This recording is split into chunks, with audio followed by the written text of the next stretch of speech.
கார்த்திக் நான் என்று அவன் உயர்த்திகளும் மகதையும் வீரபாண்டி கட்டபொம்மனை பற்றி பேசந்துள்ளேன். வீரபாண்டி என்பது இயற்பெயர், கட்டபொம்மன் என்பது வம்சாவளி. அந்த சேர்த்து வீரபாண்டி கட்டபொம்மன் என்று அழைக்கின்றோம். வீரபாண்டி கட்டபொம்மன் தகர்க்க முடியாத ஆங்கிலேயர்கள் எதிர்த்து போராடியவர். பிரிட்டன் கிழக்கின்ற ஆட்சியை ஏற்க மறுத்து சுதந்திரவரை அனைவரும் பாலைவனங்களில் இருந்தவர். ஜாக்சன் கொடியை எதிர்த்து வீரபாண்டி கட்டபொம்மன் பேசிய வசனம் அனைவரும் மனதும் நீங்கள் பெற்றுள்ளது. கிஸ்தி திரை வரி வட்டி வானம் பொழிகிறது பூமி விளையது வழக்கேன் கொடுப்பது கிஸ்தி.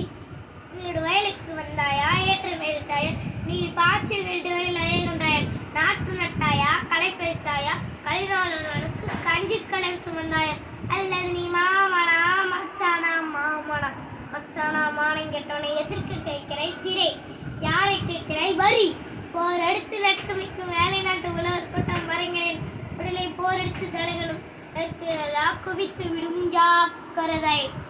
தமிழ் சிங்கம் என்று அழைக்கப்பட்டவர் வீரபாண்டி கட்டபொம்மன். வீரபாண்டியன் வாழ்க, கட்டபொம்மன் வாழ்க.